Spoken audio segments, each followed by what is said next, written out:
Welcome back once again to our channel. My name is Yash और आज हम पढ़ने वाले हैं इलेक्ट्रोफिलिक एरोमेटिक सब्स्टिट्यूशन रिएक्शन, और वो भी किसमें, एरोमेटिक अमीन। तो जनरली हमारे सिलेबस में एरोमेटिक अमीन का बेस्ट एग्जाम्पल है एनिलीन। ओके, अब इसे हम कहते हैं SEAR।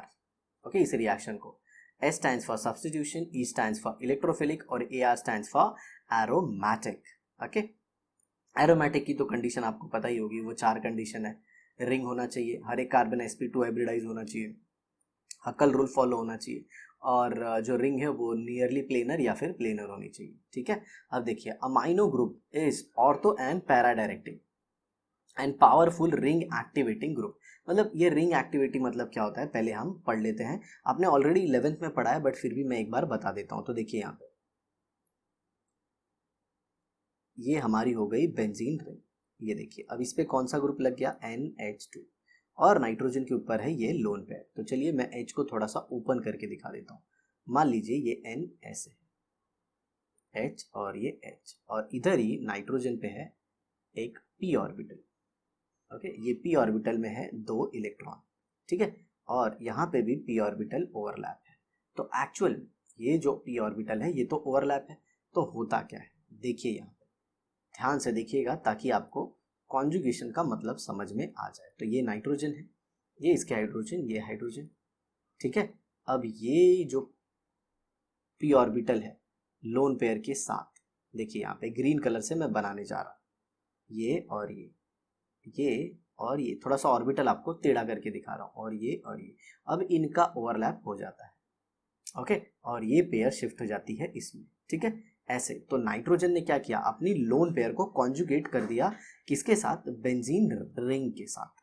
साथियों, तो इसे अब ऑर्बिटल के बदले मैं आपको थोड़ा सा ऐसे ही बता देता हूँ नॉर्मल। तो और एक चीज याद रखिएगा, ये ऑर्बिटल परपेंडिकुलर है। मतलब मान लीजिए नाइट्रोजन, हाइड्रोजन और ये बेंजीन रिंग जो है वो स्क्रीन के ऊपर है, तो ये ऑर्बिटल का ये पार्ट स्क्रीन के बाहर है और एक स्क्रीन के अंदर है। मतलब समझ रहे हैं, 90 डिग्री पे परफेक्ट, और ये भी 90 डिग्री पे है ऐसे। तो यहाँ पे ये N हो गया, ये H हो गया, ये H और ये S है। तो अगर आप देखें तो ये नाइट्रोजन की जो लोन पेयर है अब ये आ जाएगी यहाँ पे, और ये इलेक्ट्रॉन पेयर आ जाएगा यहाँ पे। तो अब जरा देखिए होगा क्या, ये हमारी बेंजीन रिंग, नाइट्रोजन का डबल बॉन्ड, ये H और ये H, और नाइट्रोजन ने ये दो में से एक इलेक्ट्रॉन तो दे दिया इस कार्बन को। ये देख रहे हैं, ये वाला इलेक्ट्रॉन कार्बन को, तो नाइट्रोजन पे आ जाएगा अब पॉजिटिव चार्ज, और ये जो इलेक्ट्रॉन है रेड वाला ये अपने पास ही रखा है ये।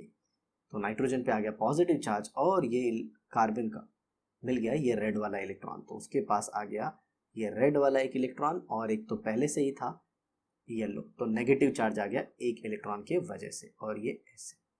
अब ये इलेक्ट्रॉन यहाँ पे आएगा और ये यहाँ पे आ जाएगा ये वाला इलेक्ट्रॉन, क्योंकि इसको एक इलेक्ट्रॉन यहाँ से मिल रहा है। तो सिंपली ये कुछ ऐसा हो जाएगा। देखिए यहाँ पे ये 2 इलेक्ट्रॉन नेगेटिव चार्ज, यहाँ पे बॉन्ड, यहाँ पे बॉन्ड, ये डबल बॉन्ड N H और ये H।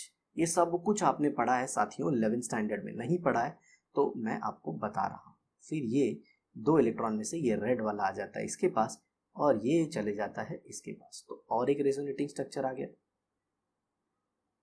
ओके, तो यहाँ पे हो जाएगा ये N, ये H, ये भी H, और यहाँ पे पॉजिटिव चार्ज। तो ये देखिए अब ये नेगेटिव चार्ज, क्योंकि ये एक एक्स्ट्रा इलेक्ट्रॉन मिल गया ना रेड वाला, और येलो वाला तो पहले से था। तो यहाँ पे ये बॉन्ड, ये बॉन्ड। अब जरा देखिए क्या होगा, ये इलेक्ट्रॉन पेयर आएंगे इधर, तो ये चले जाएगा इधर। मतलब ये इलेक्ट्रॉन किसको मिल जाएगा, नाइट्रोजन को। तो नाइट्रोजन का पॉजिटिव चार्ज वैनिश, लेकिन ये कार्बन को कहाँ से इलेक्ट्रॉन मिल जाएगा, जी हाँ, ये कार्बन को मिल जाएगा ये रेड वाला इलेक्ट्रॉन। ऐसा मान लीजिए रेड वाला इलेक्ट्रॉन जो है वो एक यहाँ पे रह जाएगा, ठीक है, कार्बन के ऊपर, और ये येलो वाला इलेक्ट्रॉन वहां पे चले जाएगा, और ये येलो तो कार्बन का ही है, ऐसा मान के चलिए। ठीक है, येलो वाला इस कार्बन का, ये देखिए ना, इस कार्बन का ही येलो वाला है। मैं कार्बन को भी येलो कलर से ही रिप्रेजेंट कर देता हूँ, तो उसी का ये इलेक्ट्रॉन है। और इसने रेड वाला किसको दे दिया, इस कार्बन को, ये वाले कार्बन को, और ये जो येलो वाला इलेक्ट्रॉन है ये नाइट्रोजन को मिल गया। तो फाइनली आपको मिलेगा कुछ ऐसा स्ट्रक्चर। देखिए यहाँ पे ये N है, ये H2 है, यहाँ पे ये बॉन्ड, यहाँ पे ये बॉन्ड, यहाँ पे ये बॉन्ड, और ये कुछ भी नहीं है, तो बेंजीन का स्ट्रक्चर थोड़ा शार्प होना चाहिए साथियों, तो उसे भी मैं बना देता हूँ। तो ये कुछ ऐसे, ठीक है। तो ओवरऑल जरा इस नाइट्रोजन के मतलब ये जो एनिलीन का स्ट्रक्चर है, इस पे आप देखिए नेगेटिव चार्ज कहाँ कहाँ पे आया है। तो नेगेटिव चार्ज आया है कुछ ये पोजीशन पे, देखिए एक ऑर्थो पे आ गया, एक पैरा पे आ गया, और एक ऑर्थो, मतलब जो बेंजीन रिंग है ये पूरे, सॉरी ये जो NH2 ग्रुप है ये पूरे बेंजीन रिंग को एक्टिवेट कर देता है। क्या कर देता है? पूरे बेंजीन रिंग को एक्टिवेट। एक्टिवेट मतलब क्या? उसके ऊपर इलेक्ट्रॉन की चार्ज डेंसिटी बढ़ा देता है, चार्ज डेंसिटी बढ़ा देता है। और ये NH2 ग्रुप पूरे बेंजीन रिंग को एक्टिवेट करता है, बट ऑर्थो और पैरा को ज्यादा एक्टिवेट करता है। आज समझ में, ऐसे याद रखना। कुछ लोग बोलते हैं कि बेंजीन रिंग को NH2 ग्रुप सिर्फ ऑर्थो और पैरा पे एक्टिवेट करता है। जी नहीं, पूरी रिंग को ही एक्टिवेट करता है, बट ऑर्थो और पैरा पे उसका इफेक्ट ज्यादा होता है। जैसे रामू की माँ के 3 बेटे, एक का नाम शामू और एक का नाम लामू, ओके, जिसमें रामू सबसे छोटा है, ठीक है। तो रामू की माँ जो है वो रामू को बहुत ज्यादा प्यार करती है शामू और लामू के कंपेयर में। तो सर ऐसा क्यों, उसको क्यों ज्यादा प्यार करती है? अरे माँ का प्यार तो सबके लिए इक्वल है, लेकिन थोड़ा ज्यादा है। किसके लिए? रामू के लिए। अरे वो छोटा है ना, इसके लिए। तो देखिए, अब जो भी इलेक्ट्रोफाइल आएंगे, जो भी क्या आएंगे, electrophile. What do you mean by electrophile? Electro मतलब इलेक्ट्रॉन, फाइल मतलब लवर, इलेक्ट्रॉनों से प्यार करने वाले मेरे भाई। तो वो किधर आएंगे? ऑर्थो और पैरा पे। सर ऑर्थो और पैरा पे क्यों आएंगे? इसलिए आएंगे क्योंकि ऑर्थो और पैरा पे इलेक्ट्रॉन डेंसिटी काफी ज्यादा है। देखो मेरे भाई यहाँ पे, ये देखो यहाँ पे, ये देखो, देखो देखो, ये है इलेक्ट्रॉन डेंसिटी। सर ये तो इमोजी बन गया सर, स्माइल आ रहा है। चलिए पढ़ाई पे ध्यान दीजिए, बहुत ज्यादा हो गया डायलॉग बाजी। देखिए अब यहाँ पे aniline reacts with bromine water at room temperature to give a white precipitate of 2,4,6 ट्राइब्रोमोएलिलीन। अब सर ये ब्रोमीन सब जगह क्यों आ जाता है? तो देखिए, आप देख रहे हैं एनिलीन में जो इलेक्ट्रॉन चार्ज डेंसिटी है वो तीनों पोजीशन पे है। तो ये क्या करेगी? ये ब्रोमीन को पोलराइज कर देती है। ये ब्रोमीन को क्या कर देती है? पोलराइज। जैसे यहाँ पे एक मैं आपको दिखा देता हूँ, ठीक है। मान लीजिए यहाँ पे नेगेटिव चार्ज है, ऐसे, ओके, ऐसे मान लीजिए, जस्ट एक बता रहा हूँ ऐसे, और यहाँ पे ये आपका NH2 ग्रुप मान लीजिए, ऐसे कुछ, ऐसे डबल बॉन्ड पॉजिटिव। अरे सर ये कैसे स्ट्रक्चर बना रहे हो सर, बॉन्ड के हिसाब से गलत हो रहा है। ठीक है ना मेरे भाई, सही कर देते हैं। तो ये देखो यहाँ पे आ गया और यहाँ पे आ गया, ओके। अब इसके सामने Br आया, तो Br तो एक नॉन पोलर मॉलिक्यूल है। क्या है? Non polar. तो ये जो नेगेटिव चार्ज है ये इसको रिपेल करेगा, और रिपेल करने की वजह से इसका इलेक्ट्रॉन डेंसिटी राइट साइड ज़्यादा बढ़ जाएगा। तो यहाँ पे डेल्टा नेगेटिव आ जाएगा और यहाँ पे आ जाएगा डेल्टा पॉजिटिव। तो ब्रोमीन ऑर्थो पे ऐड हो जाएगा। तो अगर आप रिएक्शन को ध्यान से देखें तो ब्रोमीन सारे जगह पे आ जाता है NH2 में। कहाँ पे आ जाता है? एक तो मेरे भाई ऑर्थो पे आ जाता है, 2 ऑर्थो और एक पैरा। तो एक ब्रोमीन यहाँ पे, एक ब्रोमीन यहाँ पे, और एक ब्रोमीन यहाँ पे। चाहे आप पानी लो, चाहे आप पानी लो, पानी क्या है? पोलर सॉल्वेंट है। क्या है? पोलर। सर पोलर क्यों? वाटर के अंदर पोल क्रिएट हो जाता है ना, ऑक्सीजन ज्यादा इलेक्ट्रोनेगेटिव है तो हाइड्रोजन के इलेक्ट्रॉन को खींचेगा तो डेल्टा पॉजिटिव, इसका भी खींचेगा। अरे सर इलेक्ट्रॉन खींचने के बाद डेल्टा पॉजिटिव नहीं, डेल्टा नेगेटिव आता है। यस, तो ये डेल्टा नेगेटिव, यहाँ पे डेल्टा पॉजिटिव, यहाँ पे डेल्टा पॉजिटिव। क्यों सर हाइड्रोजन पे डेल्टा पॉजिटिव क्यों? क्योंकि हाइड्रोजन के इलेक्ट्रॉन उससे दूर गए हैं मेरे भाई। आया समझ में? और अगर वहीं पे आप कार्बन डाइसल्फाइड ले लेते हो, कार्बन डाइसल्फाइड, तो ये क्या हो जाएगा? Non polar.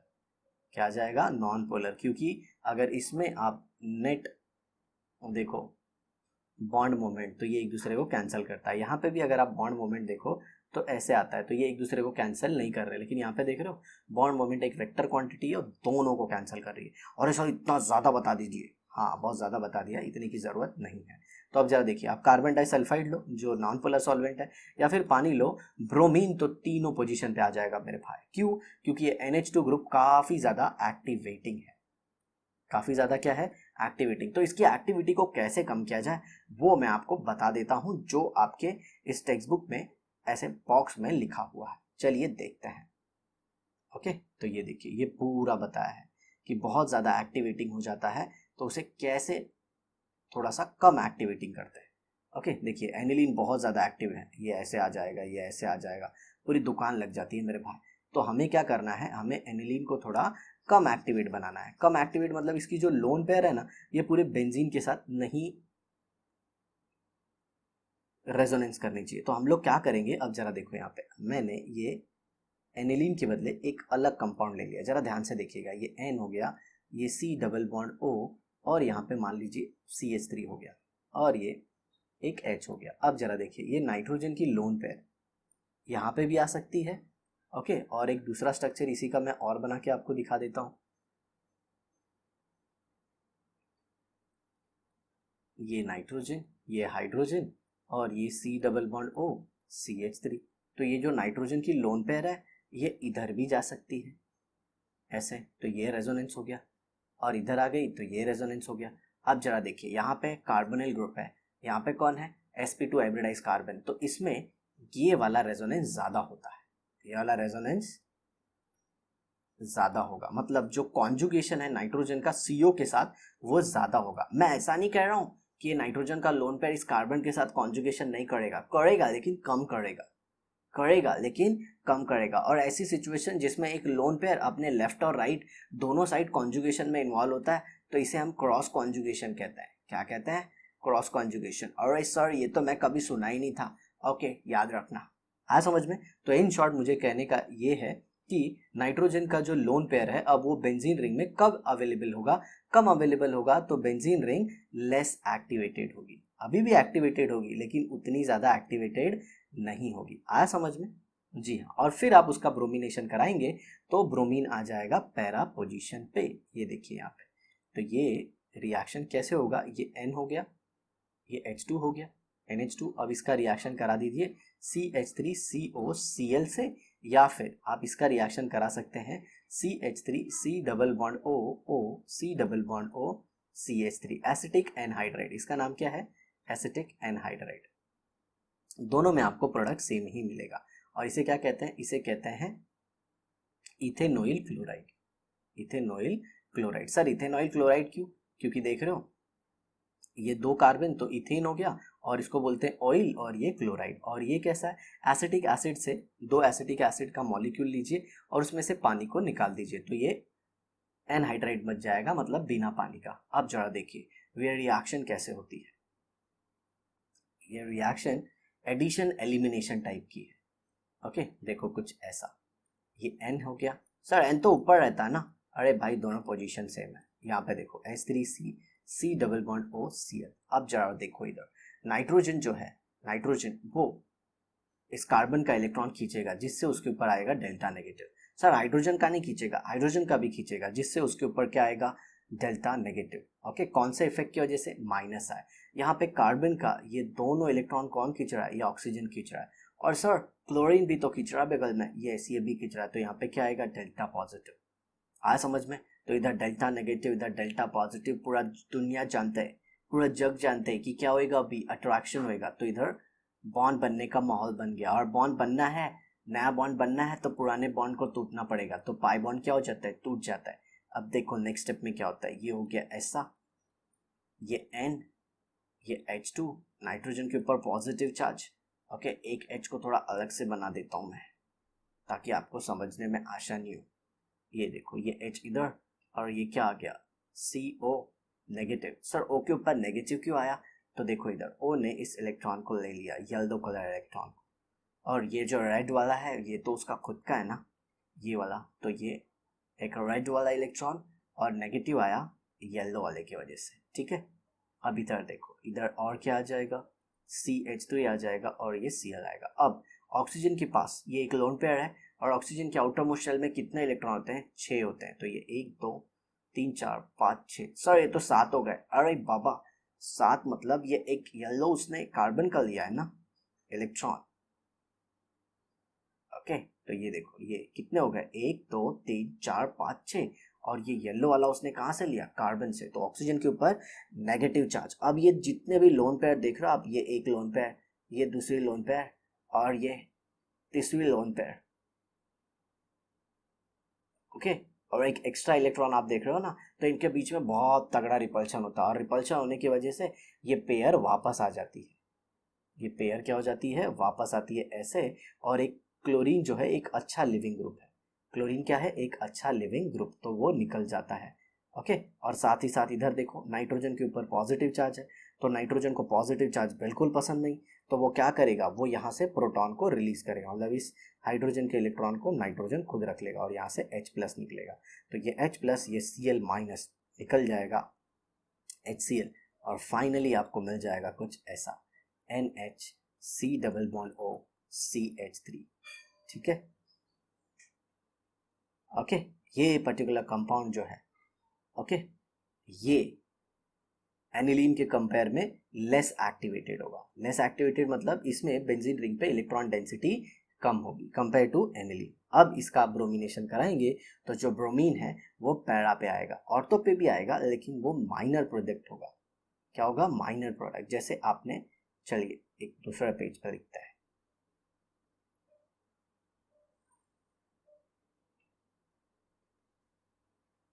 ओके, इस पर्टिकुलर कंपाउंड को एसिड एनालिड बोलते हैं। क्या बोलते हैं, एसिड एनालिड। तो ये हो गया NHC++O, यहाँ पे आ जाएगा CH3। अब देखो, अब यहाँ पे नाइट्रोजन पे लोन पेयर में दोनों साइड कॉन्जुगेशन कर सकता है, इस साइड भी और इस साइड भी, और इसके लिए वो बेंजीन रिंग पे इजीली अवेलेबल नहीं होता। अब इसका आपने ब्रोमिनेशन करा है, कौन से मीडियम में, सपोज कार्बन डाइसल्फाइड में करा है। ओके, कार्बन डाइसल्फाइड, या फिर वाटर भी ले सकते हो, कोई प्रॉब्लम नहीं है, याद रखना, लेकिन वाटर एसिडिक नहीं होना चाहिए। अब जरा देखिए इधर आपको क्या मिलेगा, इधर आपको मिलेगा ये पूरा वाला ग्रुप NHC++OCH3, और इधर मिल जाएगा Br, ये मेजर होगा। क्या होगा, मेजर। और एक प्रोडक्ट मिलेगा, देखो कौन सा मिलेगा, ऐसा, ये ऊपर मिलेगा NHC++OCH3, और यहाँ पे मिलेगा Br, बट ये बहुत कम होता है, ये माइनर होता है। ये क्या होता है, minor. Now what do you mean by minor, इसका बड़ा साइज, इसका बड़ा साइज, रिपल्शन होता है, ये बड़ा साइज है, बड़ा साइज, इलेक्ट्रॉन इलेक्ट्रॉन के बीच में रिपल्शन होते हैं, और उसको हम केमिस्ट्री की भाषा में स्टेरिक हिंड्रेंस कहते हैं। क्या कहते हैं, स्टेरिक हिंड्रेंस। ओके, स्टेरिक मतलब बल्कि, मतलब मोटा ताज़ा, और हिंड्रेंस मतलब रिपल्शन।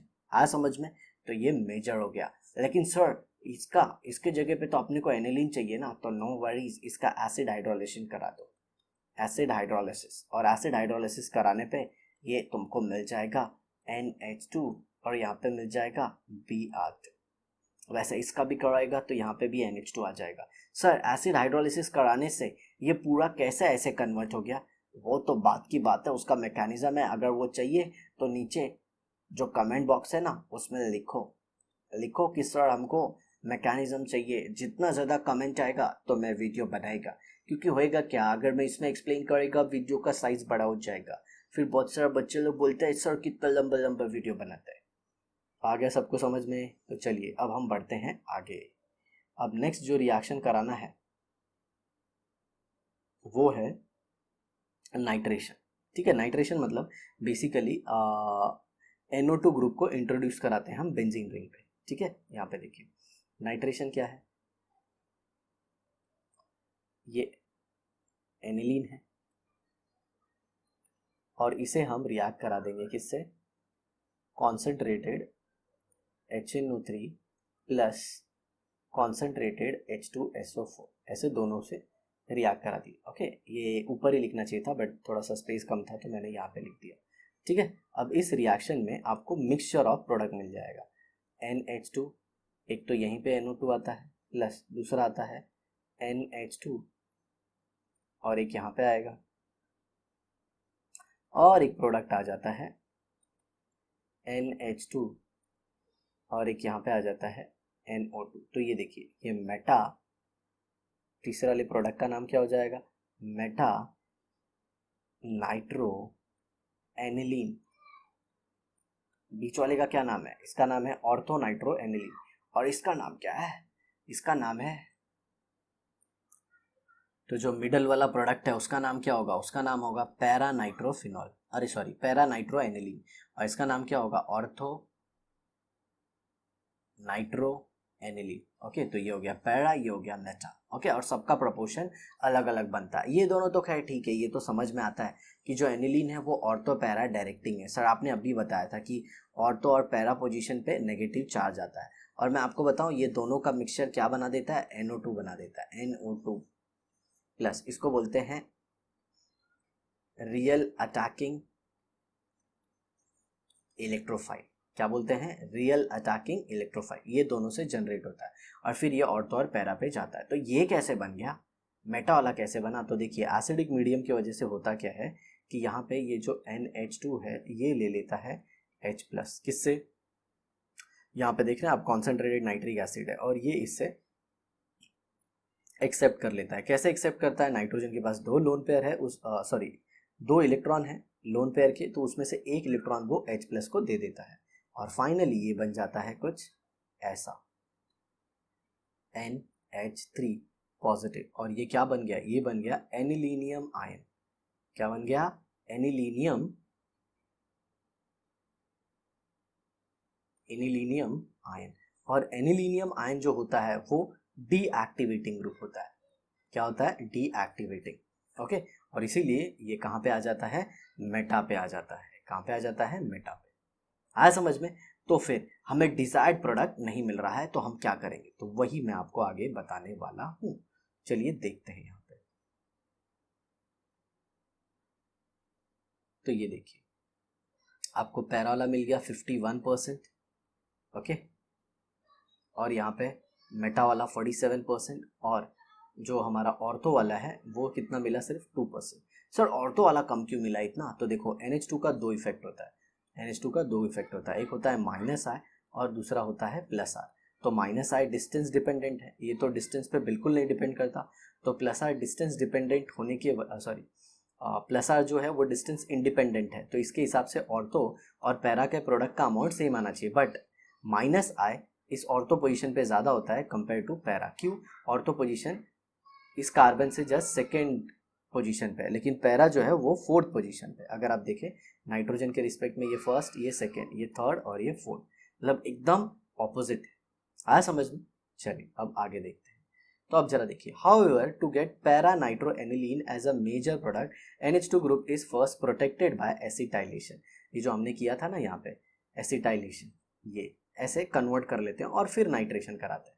तो उसकी वजह से होता क्या है, अब ये इतना ज़्यादा एक्टिवेटेड तो है नहीं, ये मॉडरेटली एक्टिवेटेड है, तो NO2 आके पैरा पे अटैच हो जाता है, और पैरा पे अटैच हो जाएगा तो फिर हम उसका हाइड्रोलिसिस करके ये पूरे ग्रुप को हटा के यहाँ पे NH2 ला सकते हैं। याद रखिएगा ये दोनों केसेस में हट सकता है, एसिडिक हाइड्रोलिसिस भी और बेसिक हाइड्रोलिसिस भी। अब नेक्स्ट आता है sulphonation.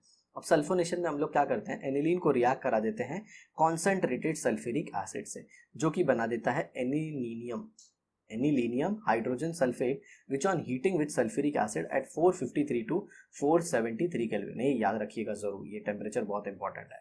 Produces para amino benzene sulphanilic acid. Okay, sulphonic acid जिसे हम सल्फोनिलिक एसिड भी कहते हैं। अब ऐसा क्यों होता है, तो जरा देखिए, ये एनिलीन है NH2, अगर आप इसका फ्यूमिंग H2SO4 या फिर कॉन्सेंट्रेटेड H2SO4 से रिएक्शन कराओगे तो ये तो पूरा बेस है। अगर इन शॉर्ट में बोलूँ तो ये पूरा क्या है, ये पूरा एक बेस है, ये बेस है और ये एसिड है, तो सिंपल एसिड बेस रिएक्शन हो जाएगा। तो ये क्या दे देता है, सॉल्ट दे देता है बेसिकली, और सॉल्ट कुछ ऐसा होता है, ये देखिए NH3 प्लस HSO4 माइनस, देखिए HSO4 ये H प्लस HSO4 माइनस, ये H2SO4 हो गया तो H प्लस इसको मिल गया, तो NH3 प्लस हो गया और ये HSO4 माइनस। अब इसे हम गर्म करते हैं 453 टू 473 केल्विन। तो अब उस पर हो क्या जाता है, ये जो SO4 आप देख रहे हैं SO4 माइनस, ये एक इलेक्ट्रोफाइल में कन्वर्ट हो जाता है, दैट इज SO3, और ये जाके अटैच हो जाता है पैरा पोजीशन। ठीक है, यहाँ पे साइक्लिक ट्रांजिशन स्टेट बनती है और ऐसा सब बहुत कुछ मैकेनिज्म होता है डिटेल में, उसमें जाने की जरूरत नहीं है। आया समझ में। तो सिंपल आपको याद रखना है कि सल्फोनिलिक एसिड को, ओके सॉरी मैं सल्फोनिलिक एसिड बोल गया, एनिलीनियम हाइड्रोजन सल्फेट को आपको गर्म करना है 453 टू 473 केल्विन, जो आपको दे देगा सल्फोनिलिक एसिड। आया समझ में। और सल्फानिलिक एसिड जो है वो ज्यूटर आयन की फॉर्म में रहता है। ज्यूटर आयन मतलब पॉजिटिव और नेगेटिव चार्ज दोनों एक ही मॉलिक्यूल के अंदर। और ये क्यों पॉसिबल हुआ? क्योंकि मॉलिक्यूल के अंदर ही एक बेसिक ग्रुप है और एक एसिडिक ग्रुप है। तो आई होप आपको समझ में आया होगा। और अगर बच्चों आपको ये जानना है कि एनिलीनियम हाइड्रोजन सल्फेट कैसे सल्फानिलिक एसिड में कन्वर्ट हुआ, तो आप नीचे कमेंट बॉक्स में लिख दीजिएगा, हम इस पर जरूर वीडियो बना लेंगे। ठीक है, आगे देखिए। Sulphanilic acid exist as salt called as dipolar ion या फिर ज्यूटर आयन। डाइपोलर मतलब दो, पोलर तो ये मॉलिक्यूल है, चार्ज स्पीशीज है। Okay, it is produced by reaction between an acidic group and a basic group. तो बेसिक ग्रुप ये अमीन वाला है जो एनिलीन के फॉर्म में, और ये एसिडिक ग्रुप सल्फोनिक एसिड है ये। आ समझ में? चलिए अब कुछ क्वेश्चन कर लेते हैं। Use your brain power. Can aniline react with a Lewis acid? जी हाँ, एनिलीन तो रिएक्ट हो जाती है लुईस एसिड जैसे। AlCl3 ले लीजिए, तो एनिलीन इसके साथ रिएक्ट हो जाएगा, NH2 नाइट्रोजन का लोन पेयर डायरेक्टली इसको मिल जाएगा। ठीक है, why aniline does not undergo Friedel Craft reaction using aluminium chloride. देखिए यही बताया मैंने आपको। फ्रीडेल-क्राफ्ट रिएक्शन में एल्यूमिनियम क्लोराइड जो है ना, एल्यूमिनियम क्लोराइड ये इलेक्ट्रोफाइल जनरेट करने के बदले डायरेक्टली एनिलीन से ही लोन पेयर ले लेता है। अब जैसे मैं आपको बताता हूँ, एक सिंपल तरीका है। जैसे मान लीजिए आप हेलोजिनेशन करा रहे हैं, तो आप ले लेते हो Cl2 और उसको फिर किसके साथ ट्रीट करते हो? AlCl3 के साथ। तो ये दे देता है आपको AlCl4 minus plus Cl plus. और ये क्या होता है आपका? Real attacking electrophile. क्या होता है? Real attacking electrophile. लेकिन जब सामने एनिलीन आता है, क्या आता है? एनिलीन। तो ये डायरेक्टली, और मान लीजिए आप इसका क्लोरीनेशन करा रहे हैं, चलिए आप इसका क्लोरीनेशन करा रहे हैं और यहाँ पे AlCl3 आपने लिया है, तो rather than taking electron pair from chlorine, ये डायरेक्टली नाइट्रोजन के ही लोन पेयर को ले लेता। और ऐसा क्यों ये करता है? क्योंकि nitrogen is a good base, good Lewis base, क्योंकि नाइट्रोजन एक अच्छा डोनर होता है। आज समझ में? तो आई होप आपको ये क्वेश्चन का आंसर मिल गया होगा और आपको ये वीडियो ज़रूर पसंद आया होगा। इसे ज़रूर शेयर कीजिए अपने फ्रेंड्स के साथ, और अगर आपने हमारे चैनल को सब्सक्राइब नहीं किया है तो सब्सक्राइब कर दीजिए। तो इसी के साथ आज हमारा चैप्टर अमीन खत्म होता है। मिलते हैं हम अपने नेक्स्ट एपिसोड में इसकी एक्सरसाइज के साथ। तब तक सीखते रहिए, खुद को आगे बढ़ाते रहिए। मिलते हैं फ्यूचर में। Bye bye.